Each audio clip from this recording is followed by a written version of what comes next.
example of what I'm talking about.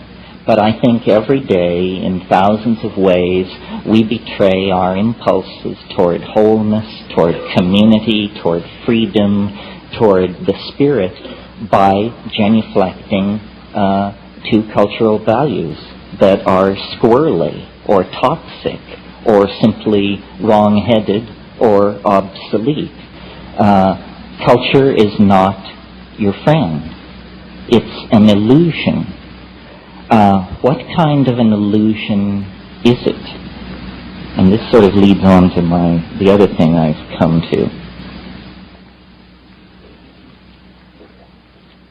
It's a childish illusion, is the kind of illusion it is. Recently I had a physical examination with my doctor, and after it was all over, he leaned back in his chair and he said, well, you know, most people your age in the 19th century were dead. Yes, quite true. People live a great deal longer in the 20th century. And consequently, I think part of what drives alienation is, it's like culture is like being taken in a crap game. If you play long enough, you will figure out that you're being screwed. And, of course, if you die shortly into the game, it never enters your mind. We are all, some of you may have seen the little saying that hangs behind bars in Minnesota, "We get too soon old and too late smart." Well, some of us are getting smart earlier and earlier. And what is seen through to then is the fact that culture victimizes, ideology victimizes. These things are all con games. Reality, culturally defined reality, is some kind of an intelligence test. And those who are joining are failing the test. This is very clear to me looking at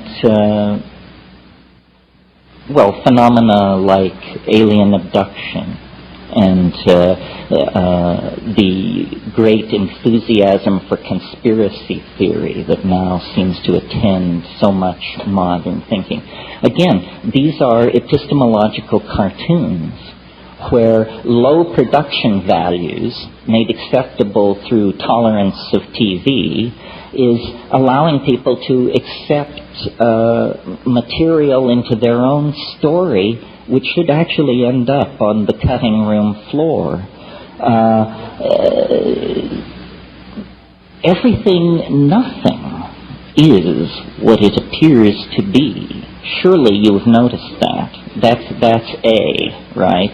A is nothing is what it appears to be. Well, therefore, complex, difficult, tricky, and mercurial things are even less likely to be what they claim to be than other forms of reality. So, confronted with the endless whispered rumors and doctored photographs and breathless testimony from the denizens of trailer courts and so forth and so on, what is one to make of all that? Well, I think the message is return to basics. The information matrix has become compromised. The data stream is now suspect. Return to first principles. What are first principles? That's what the 20th century is trying to figure out. Yes, what are first principles? I'd like to suggest to you that a place to begin is the body. You have one. It isn't ideologically defined. It can be ideologically defined. In Catholic school, the nuns used to tell us we should dress in darkness so we wouldn't be an occasion of sin to ourselves.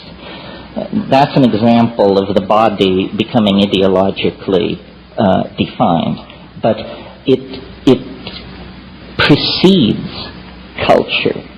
Culture has to deal with the fact that your eyes are on the front of your face and your anal pore is located near your genitals.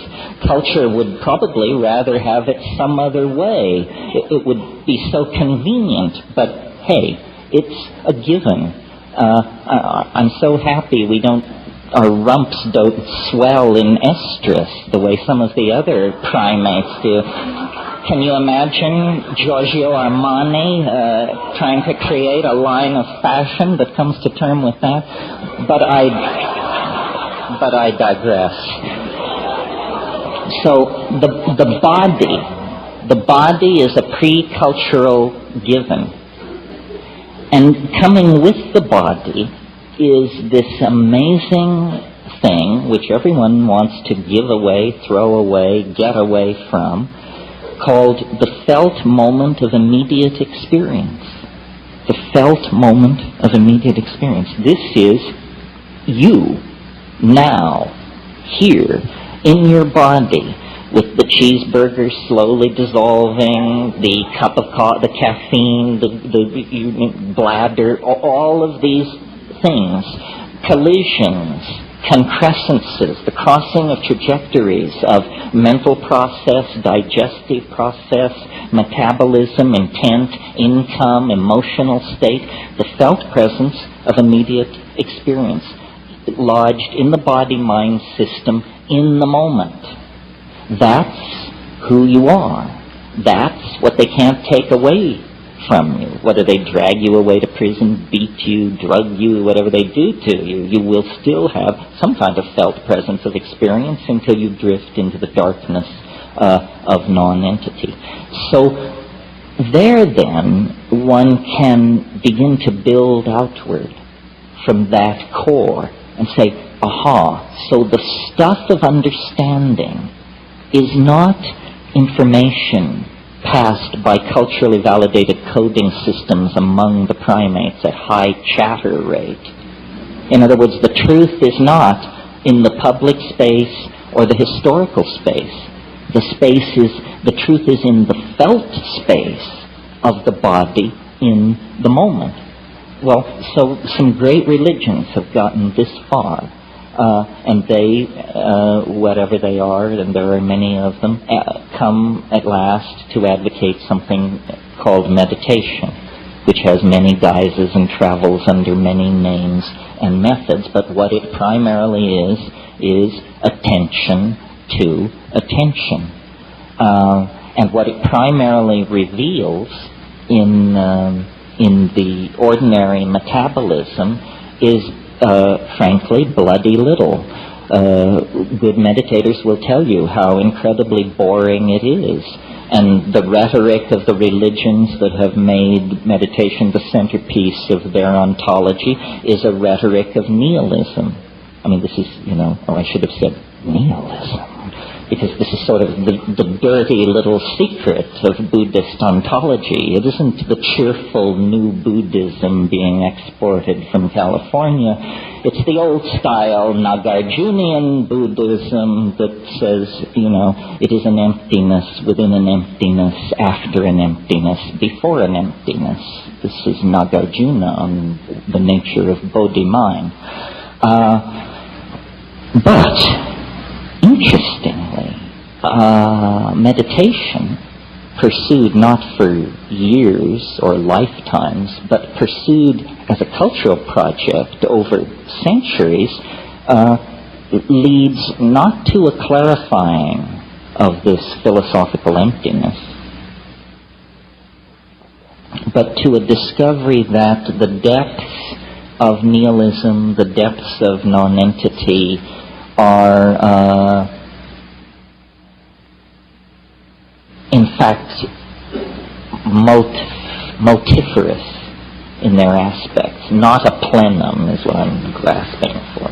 Not a plenum, not an undivided Platonic thing, but an environment of spirit, meaning, power, intentionality, entities, intelligences, levels, swarming in the imagination.